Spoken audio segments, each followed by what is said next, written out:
Hey everybody, it's Professor Parish, and welcome to week 1 of our summer edition of English 122.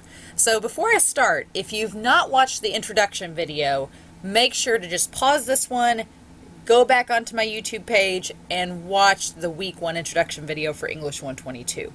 It basically covers all of the essentials, we go over the syllabus, and it covers how to navigate the course in its basic form. So if you've not watched that video, make sure that you go see it first. With that being said, I am excited to have you all in the class this summer. As I said in the introduction video, it's going to be fun, it's going to go by fast, and we have a lot to talk about. So each week I do a lecture video, and I try not to make them too long, although we do have a lot of content to cover, especially since it's 16 weeks worth of class crammed into 8. So I'm going to go a little bit slow this semester, or this first week of the semester, and kind of just lay everything out to everybody, show you where the assignments are, how to upload them, and then go over the first part of my lecture. Just make sure that you watch each week's video. There's only going to be 8, and I go over assignments, I talk about things that students might ask me questions about, I go over the paper guidelines, I basically explain and hopefully answer any questions you may have about the class in this lecture video. And then if you do have any extra questions, you can always email, call, or visit me at my office between Monday and Thursday. You can email me anytime, but if you want to see me or make an appointment, between Monday and Thursday. Alright, so let me minimize this screen here. Alright, I'm usually going to be down here for most of our lectures, and let's just talk about what's going to be due this week. So, in terms of our weekly assignments, I'm going to go there, and as far as what's due, on Fridays, the only thing that's going to be due is your initial discussion forum post, and I'm going to show you where that is. But we have obviously to read the course syllabus and explore the page. The syllabus is on our homepage. You can see it there, as well as the introduction video. We are going to talk about the Paper 1 guidelines very shortly, and then watching both the introduction video and the week 1 video. So make sure that you do those things by Friday. And then by Sunday, you do have to respond to at least 4 peers in the discussion forum, and we'll talk about that soon. You will do reading response number 1. We're going to talk about it. The grammar sampler, we're going to go over it too, and then the paper 1 thesis. So you basically have 4 assignments to do this week. Your discussion forum, which includes your post and your responses, your reading response, your grammar sampler, and thesis and outline number 1. Alright, and all of these assignments are listed down here. I'm going to convert this into student mode, if it'll let me.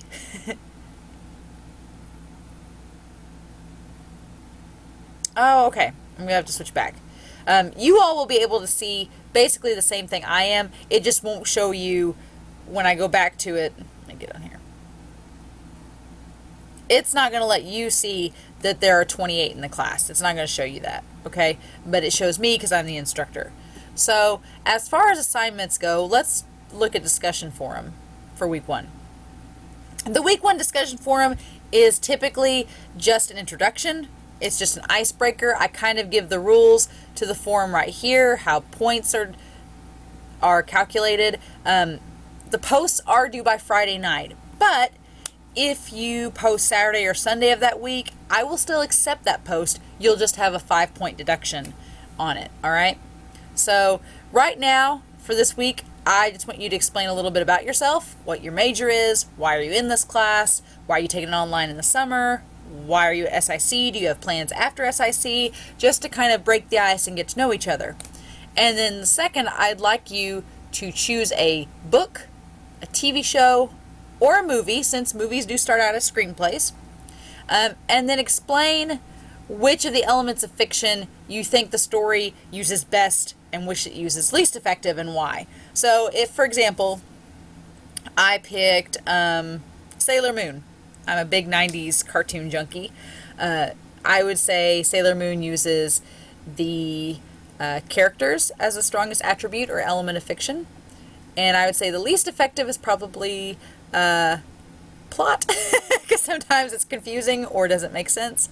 But it's a 90s kids show, so It's all very, style might work too. It's very stylistic, especially for the time period it was made in. So I would say obvious characters or style would be the most effective elements. And I would just explain why, and then what I think the least effective is. And it's very much your own opinion.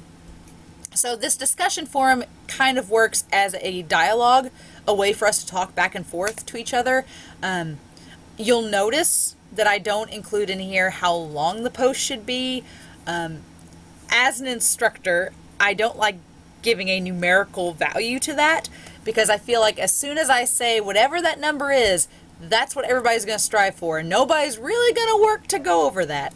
So for example, if I said, oh, your post has to be 5 sentences long, chances are most of your posts would be 5 sentences long, but very few of you would do 6 and up.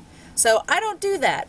My thing is, as long as you answer the questions, as long as you're detailed, and I will very politely and giving constructive criticism, let you know in my responses if I think you should be more detailed. But as long as you are detailed, answer the questions, turn in the assignment on time, use proper punctuation and grammar, and respond to your peers in a way that helps further the dialogue, you're going to be fine. And what I mean by that is if you just respond to your peer and you're like, oh yeah, man, I agree with you. That's cool, but it just like stops the conversation. The dialogue, if everybody just puts that on all their responses, we're not discussing anything as a class. We're just all looking at each other and nodding. And if you were in a real class, would you do that? No. You'd probably want to explain why you agree with them. Say, yeah, I remember that show, or I remember reading that book in grade school, or I know exactly what you're talking about, and for this reason. And explain yourself. And that helps to create a dialogue. It helps to get us talking as a class.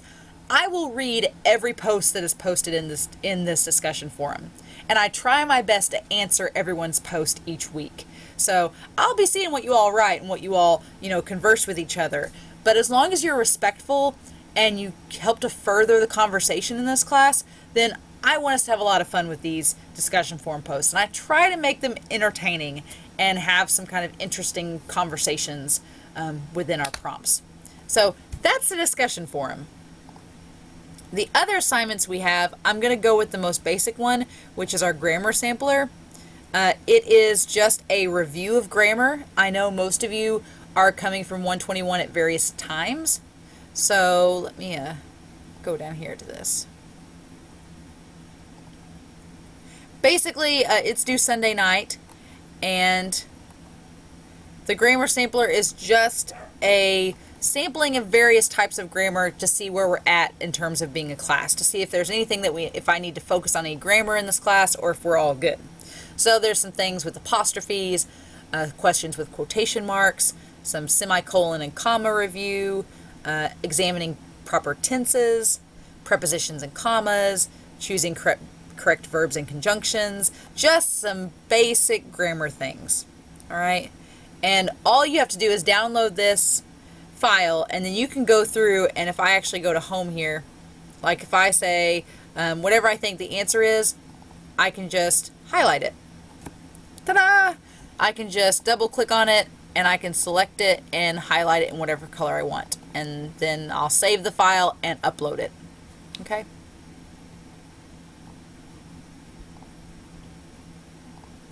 If you're having trouble uploading, please let me know. But uploading is pretty easy on this format. If you have any questions about it, just email me to let me know. The reading response number 1 is going to be out of our textbook. If you don't have this Discovering Literature textbook, I would get it this week. Either use the Amazon Prime and get it in 2 days, or go to our bookstore and you can buy it used. You can rent it for the summer, I'm pretty sure. You don't have to keep it. You can just rent it and then bring it back. Or you can buy it used and then bring it back and sell it back. But you need this book this week. So if you don't have this book, be getting it, because we're already using it for our first assignment. What you'll do is that Ernest Hemingway, Hills Like White Elephants, which we will talk about next week in week 2 after you all have completed the assignment. His story is on page 316 to 319. You read that story. On pages 319, there are 5 questions to answer. You just answer it, save it, and submit it to the Dropbox. So, should be a very easy reading response. The other reading responses that we'll do in this class are going to be a little bit more comprehensive, They're going to break down a little bit more, but this first one should be fairly easy. And I really like talking about hills like white elephants, so get ready for us to talk about that next week. And then finally, we're going to talk about the paper number 1, thesis and outline. So when I click on that, it's going to pull up our guidelines for paper 1, or we're going to have to go to resources to see those. But what the paper number 1 thesis and outline drop box is I just want to know what your topic for paper 1 is, and for you to include an outline, just a basic skeletal structure of what is going to be my topic, my points, and what I'm thinking about writing about. Because I'm not sure if you wrote a lot of outlines for English 121 or not. I know in speech, in COM 121, you do write outlines for each of your speeches. I'll be honest with you all.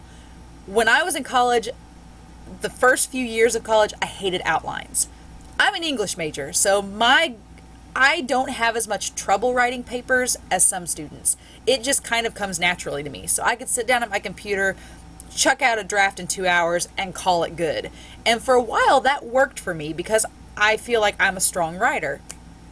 However, as time went on and I was in more classes, the papers got longer, they got more complex, and I found myself feeling more and more stressed because I couldn't keep my thoughts focused. I kept wandering in my papers and I started to drift, and my instructors would constantly say, write an outline.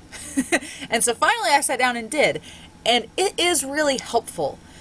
One, it organizes your thoughts. So as long as you have that outline right in front of you or in a tab or pulled up in a Word document and you can go to it, that's going to keep your structure. That's going to keep you on point and focused. And 2, it gives you somewhere to start. My younger brother is not an English major. He is very opposite me. I am very much the paper's due in a week. I'm going to start writing it right now and get it done. And that way I have time to edit it and go over it. My brother is very much the 2 a.m.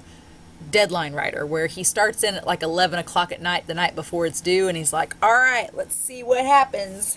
Woo! I don't want you to do that, because you're going to stress yourself out if you do that, and your paper's not going to be as good of a quality. So I would rather you have this outline. It's a work in progress, so your outline may change. What you submit to this assignment may alter, it may evolve, it may develop as you write, but it's a framework. It is there for you to use, and so that you don't have that 2 a.m., oh, I got to turn in this paper right now, I got to write it moment. So that's the whole reason we do this. And I like to know ahead of time what you're writing about, just so it helps me get an idea of if you have any questions or need any help with it. So let's talk about paper 1. Before we get started into our fiction lecture, I'm going to go to the syllabus, handouts, and video section. And I am going to go down here. You'll notice for week 1, we have quite a few resources. Now I can click either documents or links. If I do links, right now there's nothing listed. This video that you're watching will be in this links section under week 1. So I'm going to go back to documents since there's nothing here. You'll notice we have quite a few documents for week 1. This syllabus we go over in the introduction video, so you can go watch it, or you can download this and read it. The MLA citation presentation. This I always put in week 1 just as a resource for you to go ahead and look at. Paper 1 is not going to involve MLA for the most part, and we'll talk about that in a moment. So you may not end up having to use MLA with this first paper, but I want to have this presentation here for you so that you can see it if you need it. All right. And then this is the PowerPoint that we're going to go over very soon. But let's download the guidelines for paper 1. All right. We will eventually talk about MLA. It's just going to be in a couple weeks when we get closer to actually using MLA more so than we are right now. All right. So paper number 1 guidelines. This is all about prose. And I like to think that prose is more, it can be fiction or nonfiction. It does not have to be made up. It's totally up to you. But Obviously, there are the 7 elements of fiction that we're going to talk about these next 2 weeks. We have setting, we have character, plot, point of view, symbolism, theme, and style. So, when I was in college, the classes that I probably liked the least were the ones that we were forced to write about certain topics. So my instructor would pick out, oh, let's write about how much you like pandas. And I'd be like, I don't like pandas. And so my writing would suffer because I felt like I was constantly being told what I had to write about. So as an instructor, I told myself, we obviously will have themes in this class. There are themes and objectives in 122 that we have to go over. But I want to give you all the freedom to write about whatever you want to, as long as it pertains to that theme. So in the theme of short story and prose, you can write about pretty much anything. But here are some options that are probably the most popular. 1, you can write an actual short story. If you like creative writing and you want to flex your creative writing bones, here is the chance to do it. You can write a short story. I've had lots of students choose this option. We don't really have a creative writing class right now on campus, so this is your chance to be creative. I've read some really cool stories. One of the best ones I've read so far was this really neat, it was like a 1920s noir kind of crime drama, and the student, he set it up where it was like the first chapter of a story, and that was his paper. And when I got done reading it, I was like, you need to keep writing this because I want to know what happens next. That's cool. So if you want to be creative and have fun making up your own story, go for it. This is your chance to do it. But if you don't want to go that creative route, you can instead maybe write about a nonfiction story. So a real story of something that's happened in your life. I've had lots of students do this too. Probably the one that stands out the most is a student, she wrote about she broke her leg in a biking accident, and it was so cool how she wrote it, and we will talk about it as we go along the elements of fiction. I'm going to bring that story up again because she did a really cool stylistic thing that when we talk about the chapter on style, I'm going to bring that back up because it was really well done. But I've had lots of students write about, events in their life that impacted them, important moments, maybe an important moment in a family member's life. You can write about that too. You're not limited to just writing about yourself. A fan fiction. So, fan fiction is kind of like the first option there. If you don't know what a fan fiction is, it's basically taking a story that already exists and expanding upon it or changing it in a certain way to meet whatever your own desires are. So when we get to drama, we're going to talk about Antigone. And Antigone is kind of the very first fan fiction to ever exist because it itself is a fan fiction. It's a story based on the ending of Oedipus that a different author created. So I've had some students choose this, and it's been a fun option. I think the one that I enjoyed the most reading was a girl, she was really into Grey's Anatomy, and this was a few years ago when she wrote this, but she wrote a fan fiction that was a crossover, and it was the characters of Grey's Anatomy meeting up with the characters from the Hangover movies. So it's basically like Dr. Grey and Zach Galifianakis' character in a scene together.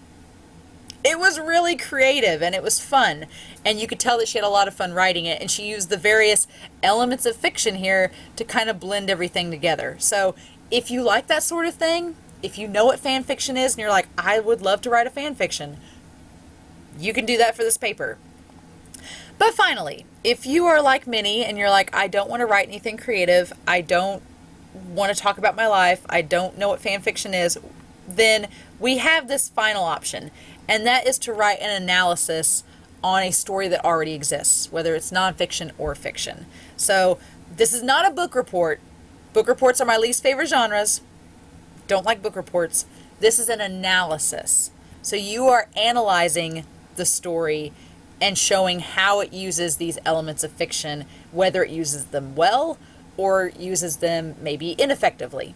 So that's an option as well. So you've got these 4 options to choose from. If you have something else in mind, I'm open to suggestions of what you'd want to do, but I think these 4 options are going to cover mainly what you're going to write about. But as far as formatting, paper number 1 is 3 to 5 full pages, not 3/4 of a page, not spilling over to the first line of the next page, like full-blown pages, right? Just 3 to 5.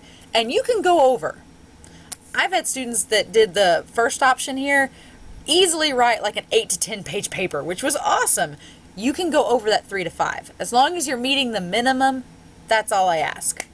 12-point fonts, please no bold, no cursive or large fonts. And I was in college once too. I know which fonts are the large ones. So if you're like using Arial expanded, don't do that. I'll know which fonts are the large fonts. Just pick a normal font. Georgia, New York Times, Times New Roman. Cambria's okay. Arial's stretching it. Arial's a pretty big font. But as long as you're not being a little obvious with it, then you're fine. 1-inch margins. Your paper, if you open a Word document, is already set to 1-inch margins. You don't have to touch it. I just have to put this in because I've had students in the past that shrink the margins and they make the pages get a little thinner. And that's not cool. So if you open up a Word document, this is going to be just fine. And then make sure your paper is double spaced. Right now, everything here is single spaced. But if let's say I want to double space this paragraph, I can go over here to my line spacing options. It's at 1.15 right now. If I click 2, then that's double spaced. So it will make your paper seem much bigger than it already is. Okay? So yeah. It should incorporate the elements of fiction that we talk about. Obviously have proper spelling and grammar. You will not need a works cited page for this very first paper. The only exception is if you do the fan fiction or the analysis and you cite from an outside source like a website or a movie or something that's not our textbook, then I would ask you to create an MLA citation page. But otherwise, won't have to worry about it. And then obviously everything is due on time for credit. So because this is an 8-week class and because we're really crunched for time, you get 2 weeks to work on this paper. So you get this week and next week. So by this Sunday, June 9th, you do need to have your thesis and your outline turned in. And by Sunday, June 16th, your final draft is due by 11:55 p.m. And your outline can be something really basic. It doesn't have to be something huge and expansive. Your thesis statement and outline could just be something like, oh, I'm going to create a fan fiction about what would happen if Harry Potter was wrote from the perspective of Draco Malfoy instead of Harry Potter. And then you would just tell me like what your basic points are. So you'd be like, okay, my first part is going to be about Draco coming to Hogwarts. Then I'm going to skip ahead and talk about him like in the room when Dumbledore and Snape confront each other. No spoilers. And then my last one's going to be about Draco and the moment between him and Voldemort in the last book. Just something simple like that. If you do talk about stories that have big spoilers, let me know. I'll let you know when I see your thesis statements if I've seen that book or movie before, and I might be like, don't spoil it. I had a student write about Breaking Bad once, and I've not watched Breaking Bad, and I want to eventually, so I was like, please don't spoil anything big, and he was like, okay, I won't. It made him be really creative with his paper because he had to omit a lot of things, but I'll let you know when I look at your thesis statements if they need to be spoiler-free or not. So here's the breakdown of the paper. Obviously, this is actually going to be 20 points. The thesis is 10 points and your outline is 10 points, so change that to 20. But this actual paper is going to be 100 points. So 70 points for the elements of fiction. There's 7 elements, so each element talked about gets 10 points dedicated to it. And then the page length and formatting, making sure you use the proper punctuation, double spacing, margins, everything. And then the grammar and spelling gets 20 points devoted to it. So these will kind of alter as the semester goes on, but for this first paper, it's pretty cut and dry. And if you have any questions or aren't sure about what to write about, you can always email me and let me know. Okay, so that's paper 1. Now let's talk about fiction. And I promise you, these slides, I'm trying not to make them this lecture too long, but bear with me. All right. So, Discovering Literature, our giant book here, it looks daunting. This textbook looks like a lot, and you're thinking to yourself, we're going to have to read this whole textbook? No, we're going to cherry pick a lot out of this. And you'll notice throughout this textbook, most of these are example stories. It's all just examples. There's some terminology, which we're going to talk about in these PowerPoints, but a lot of this are example stories, and I like to let you all kind of pick and choose which examples that you draw from, because everybody has different experiences. Everyone comes at literature from different angles. We have different tastes. So I don't want to say we're all going to read just these stories, because that's boring. However, that being said, our reading response number 1, we are looking at Hemingway's Hills Like White Elephants, because it is going to transition nice into the discussion of style and theme that we're going to talk about next week. So that's why I picked that one. But for the most part, there's going to be a lot of you picking what you want out of this book. So let's talk chapter 1. Chapter 1 through chapter 4. And I know that sounds like a lot of chapters, but we're really just going over the terminology, and it'll go by pretty quick. I promise. So chapter 1 is a basic overview of prose and how to interact with it. And they give us a lot of different guidelines in the textbook of what will make you a better reader when analyzing prose. The biggest thing is that you have to come to it with an open mind. There's going to be a lot of writers that we look at that are from different time periods, a lot of writers that are from different social classes, different regions. They come to it from various experiences, and the best way to just open yourself up to a story is just clear your mind and say, okay, I'm just going to read this, look at the context, and get my reaction from it. This one right here is the hardest one of all. Reading a story more than once. And I say that because it's true. Oftentimes we're told, oh, you have to read a story multiple times to get the meaning down. But we live in a very fast-paced society. We are constantly doing things. You are constantly doing things outside of this class. So me asking you to read a story multiple times can be daunting. Now, when we get to poetry, it's a little bit easier because the poems are shorter. But for a short story, it can be hard to read it more than once sometimes. But we are encouraged to do so because it's kind of like the more you watch a really intricate, complex film, the more you take from it. Like when you go see a movie and you get out of the theater and you're like, I have to go back and see that again because I know I missed something. That's the point they're making with reading a story more than once. Obviously, I have younger cousins, so I watch a lot of cartoons. And when I get to this point, you have to use your imagination. SpongeBob SquarePants Rainbow style, use your imagination. It's very true, because there's a lot of concepts and stories in this textbook that are going to be out of this world. They're going to be out of our comfort zone, out of what we're used to, out of our experience, and we have to have some imagination to kind of vividly interact with these concepts as we read them. Allow your emotions to come into play. We do this with poetry a lot, but with fiction, many authors, they write out of therapy. It's a way for them to express their emotions and their feelings about topics, and it's okay to have an emotional response. I have had quite an emotional response to many readings, some of which we'll talk about in this class. So that's okay. It's expected. Get a sense for the story as a whole. The hardest part is when a story starts out boring and you've got to build into it. I know as a reader, I get frustrated when a story is really slow when it starts because I'm like, come on, pick up the pace. And then once it gets like 50 pages in and it starts to amp up, you're like, oh, okay, awesome. You just got to give it patience.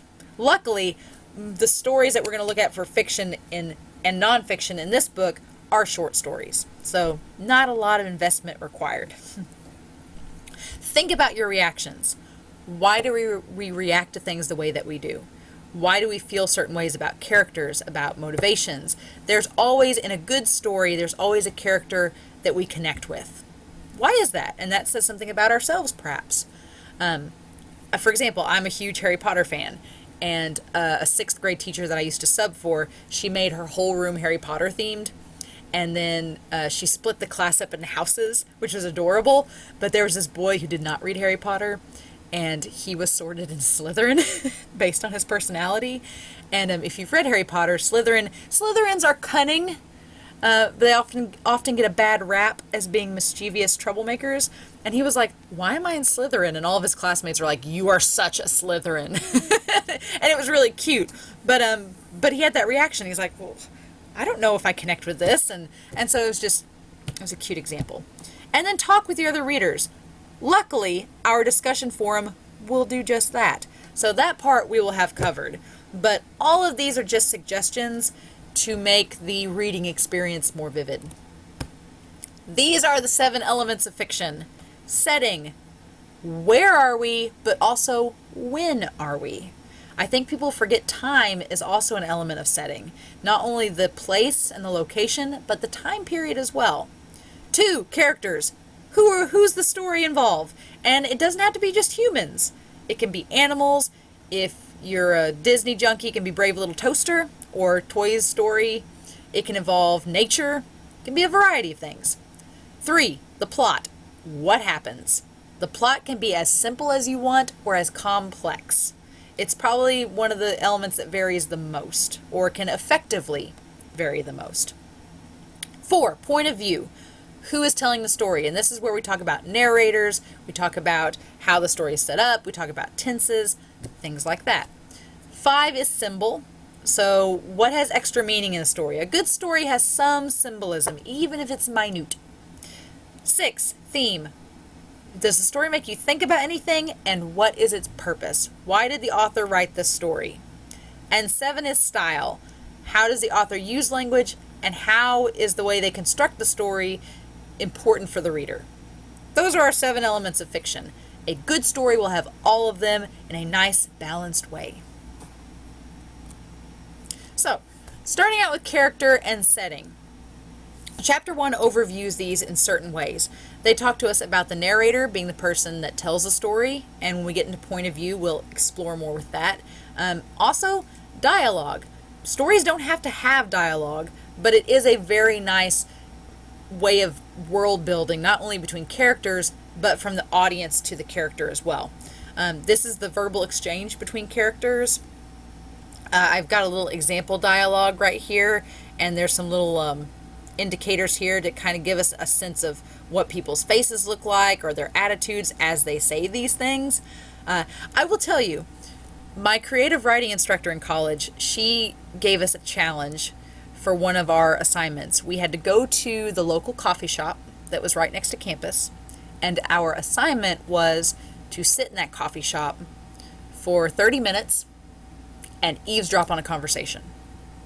It was easily one of the most awkward assignments I've ever done, because you're sitting there with a notepad and you're writing down somebody's conversation, acting like you're doing something. I took my laptop so I wouldn't be embarrassed. I had my laptop pulled up and I was writing down yes, I'm looking at a website and not listening to your conversation about bike trips. But it was really helpful, and she explained that a lot of times we read things and the way the authors write is not the way people actually talk in reality. So she brought up Stephen King. Stephen King, I really like his writing, but there's a lot of dialogue in Stephen King novels that is not realistic. It sounds like what a writer would write a character saying. And so whenever you see a Stephen King movie adaptation, sometimes you might think, why do characters talk like that? That's really weird. Go watch the Shining original miniseries from the 90s. Classic example.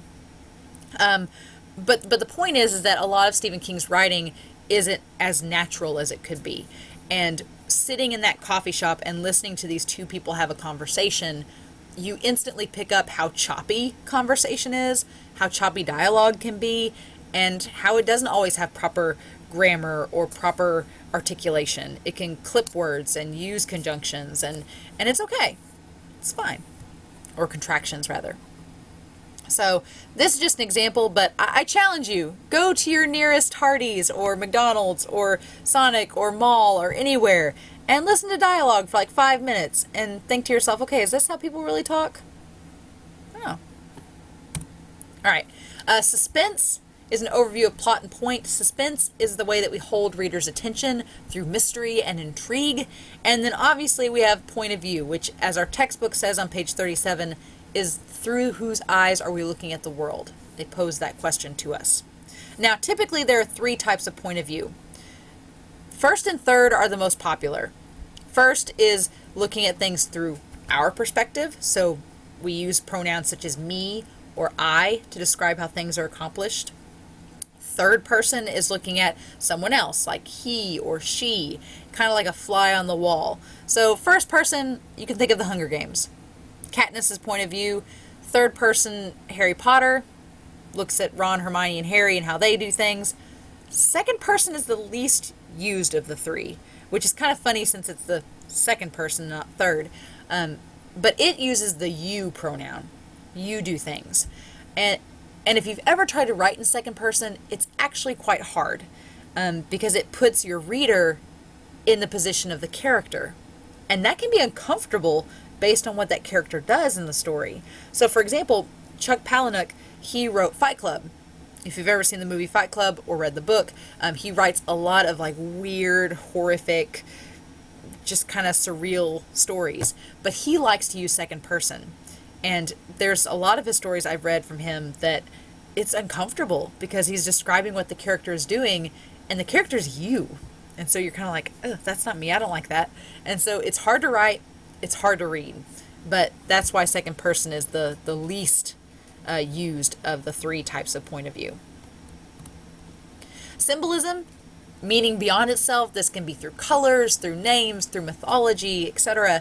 And then theme is, what meaning does the story have as a whole? Why did the author create this? And I would argue that your papers in this class should have a theme, a strong theme and purpose. And you may say to me, Miss Parish, I am writing this paper because you are making me for this class. And that may be. But it should have a point. It should have some kind of reasoning behind it. Pick a topic that you feel strongly for whatever reason. Just choose to write about things that give you motivation, that you're excited about, that you like, and it will make the writing process that much smoother. I guarantee it. Don't pick a topic for a paper just because you think I'm going to like it. I have read tons of papers about topics I had no clue about, and I've even read some papers where I disagreed with the author's stance. But my job is not to be opinionated on what you write about. It's to evaluate it based on whether you use the elements properly and use the technique properly. So that's my job. As long as you're respectful and appropriate, we're going to be fine. Texture is, I like to use this term of a web, because it really is. Texture is rich details that help flesh out a story and make it complex. It's what makes a story not just a simple folk tale, but rather a complex novel. And then finally, we have first impression versus running commentary. Now, I get on Tumblr sometimes, and I like to review movies. I'm a big film buff, so I like to review movies and just give my commentary. It's a way to practice writing. It's kind of like a blog. Sometimes I do first impressions, and sometimes I do a running commentary whenever I write. And first impressions is where you just give your initial thoughts after you've read the entirety of a story. So it would be like if I read all of Romeo and Juliet and then sat down and gave my impressions of it. A lot of movie reviewers will do that. They'll watch a thing in its entirety and then make commentary. The pros of that are that you get to solely focus on that story, you're not distracted, and then at the end you can write down your thoughts. The cons are that if you wait until the entire story is over, you might forget some details or forget some criticism you had at that time as you were watching. So it's kind of a pros-cons scenario. Running commentary is where you make notes and observations as you read the story. So if I was reading a story and something jumped out at me, I may pause and write something down, just write it down, and then go back to reading. The pros are your analysis, your criticism is going to be very updated and, immediate and fresh. The downside is that by constantly pausing and making notes, you're not as into the story, you're constantly distracting yourself, and it can cause you to not have as good of an overall view of the story in question. So either way is fine. It's just kind of like apples and oranges, whatever you prefer. But that's two ways you can analyze a story. So, types of brainstorming. I feel like we go over this a lot in grade school and high school, so I don't want to dwell too much on it. But page 53 in our book has a really nice list of ways that you can pre-write and brainstorm. So they go over listing and clustering, word webs. I know I did word webs to high heaven in grade school. I'm a lister. I like listing things. I think that's the most, and making a checklist, and that helps me. But everybody's different, so they give us various techniques to learn more on how to brainstorm. And this does need to be edited. This Wadsworth handbook was our old handbook for this class, and I have forgot to update it. It should say the Cengage handbook. So there you go. All right, so chapter 2 talks about setting. And setting, these terms are types of settings on the screen, and these will be on your exam for fiction. We do a fiction exam, and these, I'm going to ask you for some examples on this. So there's 4 types of setting. There's a mirror setting, a mold, escape, and alien. So a mirror setting is one that reflects the mood of the story. So the example I always think of is a desert. If a story takes place in the desert, there's this mirror of the mood that it's reflecting. So characters walking through a desert could be a sign of isolation, desperation, loneliness, hopelessness. It can be a variety of those things. But if you think back to any movies, whenever they show the characters in the desert, usually it's during a moment of crisis or at the lowest point of that character's arc, or when they're searching for something or lost. That's usually, it's a mirror setting. It's kind of mirroring what the characters are going through in a way that we, the audience, can see. A mold setting actually shapes the characters throughout the story. So a prison, for example, in Orange is the New Black, the prison very much shapes the characters involved in it. In One Flew Over the Cuckoo's Nest, very much a way of shaping characters and motivations. So that is a mold setting, and it's very popular, like the mirror setting is as well.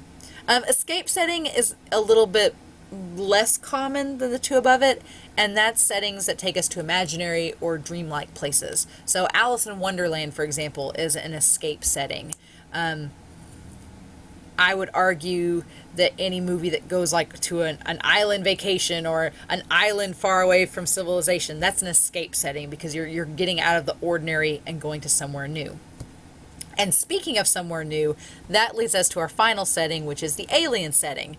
And this isn't just outer space aliens. I know I put space right here, but this setting basically represents a loss of home and the unknown. So it's not just outer space alien. It can be, someone that's deported or someone that's captured and sent into exile somewhere. It can just be somewhere that's new to a character. That would be a representation of an alien setting. And I would argue alien setting has become more and more popular in the 21st century with fiction than it was in previous centuries. So those are the 4 types of setting. How it relates to dialogue, we have stream of consciousness, where a story goes from place to place rapidly like a dream. You have read some stories like Alice in Wonderland, for example, where things just go from scene to scene, and it almost seems like it's a dream, like the author's just thinking of stuff and writing it down as it comes to them. That's stream of consciousness. Interior monologue we will talk about quite a bit when we get to the drama chapters, but for right now it's basically a story that takes place in the characters' minds. And on page 60 they give us an idea that interior monologues allow us to get in the characters' heads and see what they're thinking and what they're feeling without it having to be voiced to the rest of the cast. Chapter 3 deals with characters. So we have round versus flat characters. Round characters are 3-dimensional, they're complex, they have depth and motivation. They're usually our protagonists.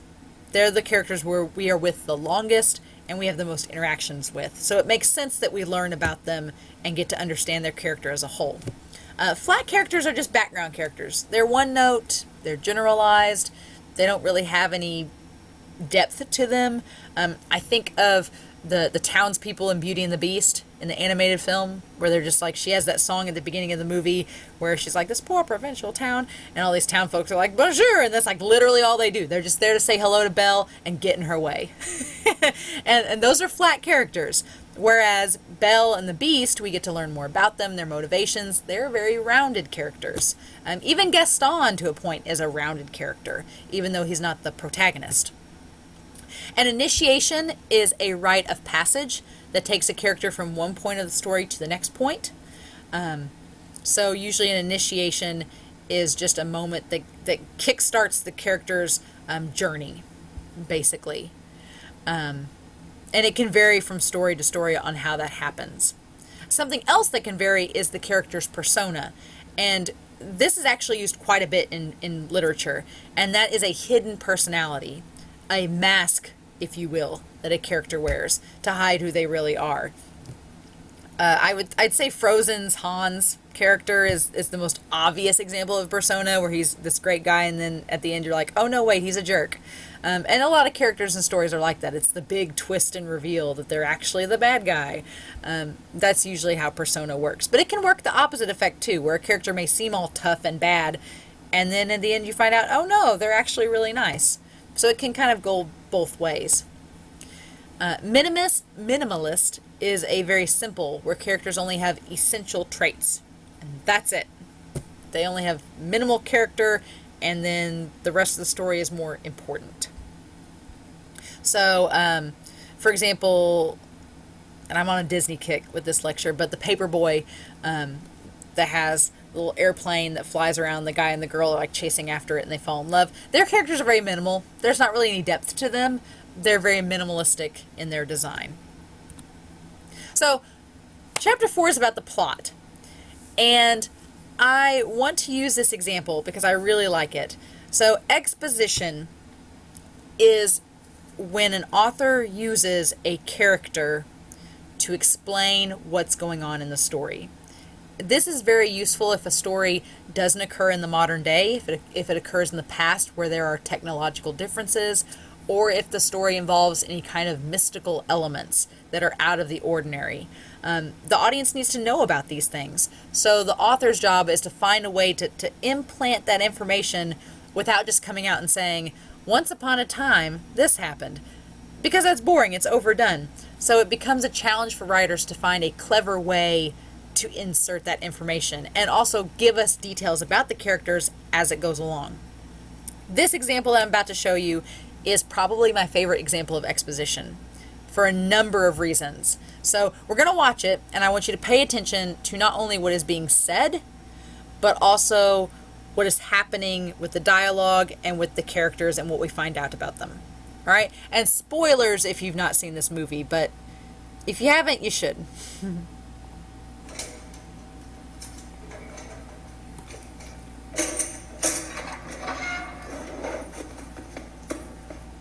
You, Sparrow. Aye? You were familiar with that ship, the Black Pearl?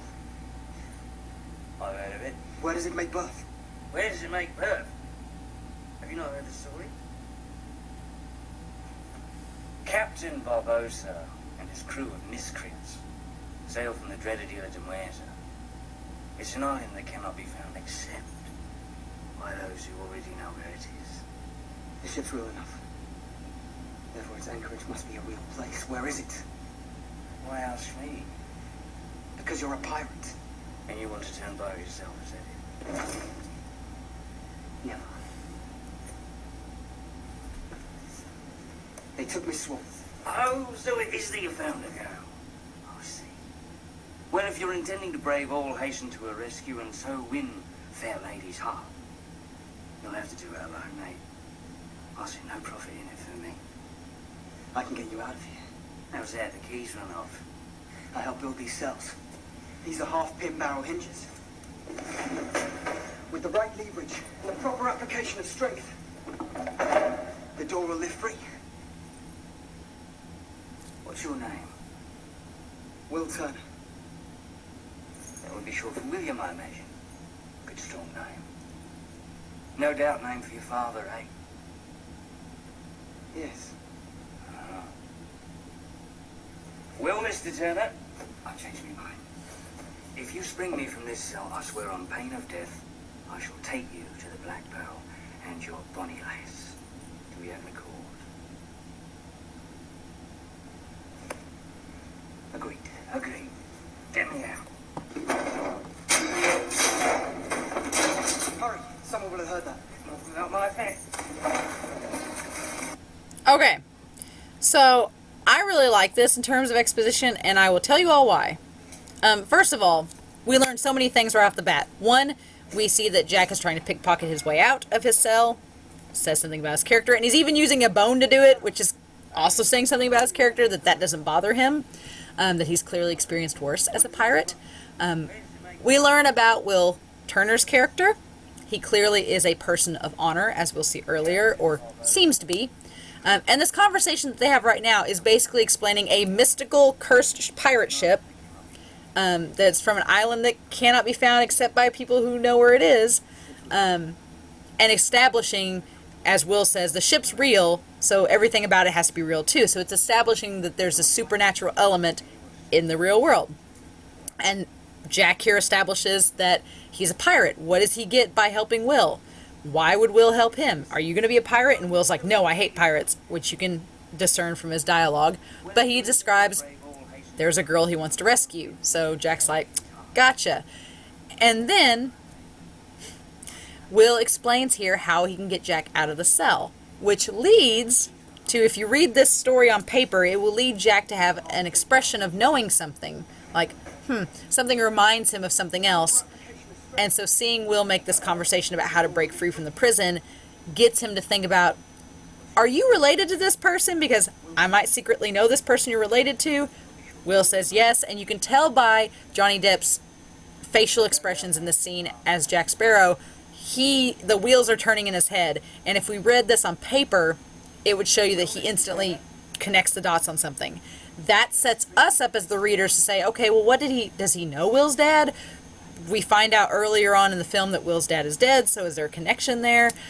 So it's giving us a lot of information about the plot, information about the characters, and some things to think about in terms of symbolism later on.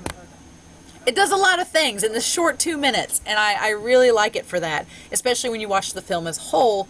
This one scene here kind of is our initiation. It kickstarts the action moving forward in the story. That's why I like it. So if you've not seen Pirates of the Caribbean, go watch it now. All right, so in this chapter of plot, we have the terms of the protagonist versus antagonist. And I will go ahead and tell you this. On your exam, I will ask you what the protagonists and antagonists are.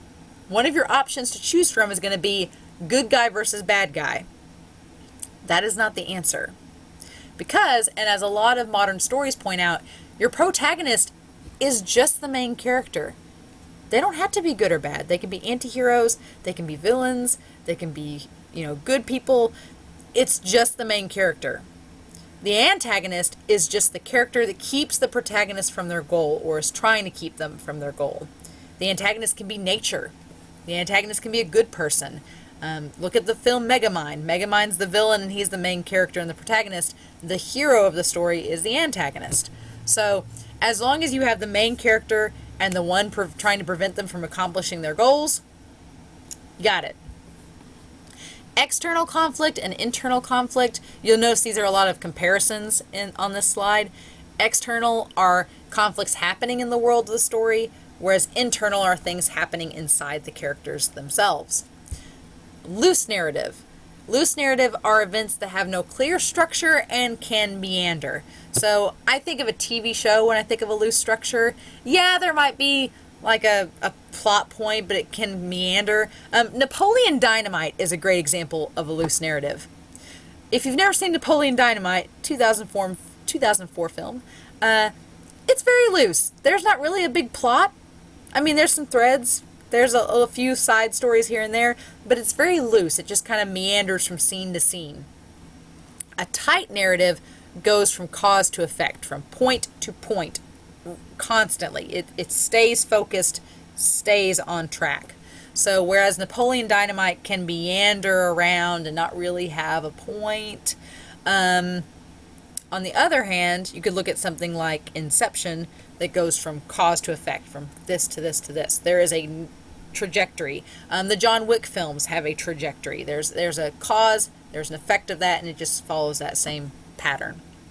Flashbacks, I feel like most of us know what a flashback is, where it breaks the chronological sequence to show us part of a character's past. That is a flashback. And then closure is when the plot wraps itself up. The climax is the highest point of the action, and resolution is at the end. So I like this little roller coaster here that shows the plot. If you just have a straight line in your plot, that's boring. That's not fun. So if my story was like, Rachel walks to the mailbox, she gets the mail, walks back into her house, the end. That's a boring story, right? But what if I said, Rachel's walking to her mailbox when all of a sudden a car speeds past her and nearly hits a house next door. So she chases after the car to make sure the driver's okay. And then all of a sudden a lion climbs out of the back of the car, and at the last minute she's saved by a wandering neighbor. And then the lion is caught by animal control, and then the neighbors end up, going out and having coffee together. That was more exciting than just walking in the mailbox, right? So the idea here is that you set up your story, you have your characters, you have your plot starting to be set up.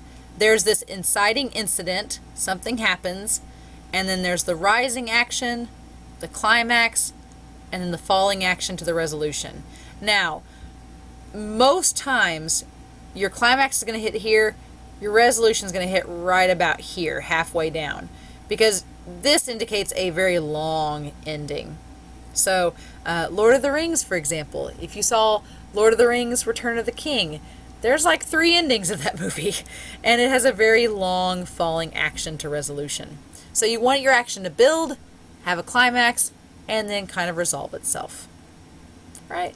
And how you choose to do that as a writer can vary infinitely. And that's our presentation.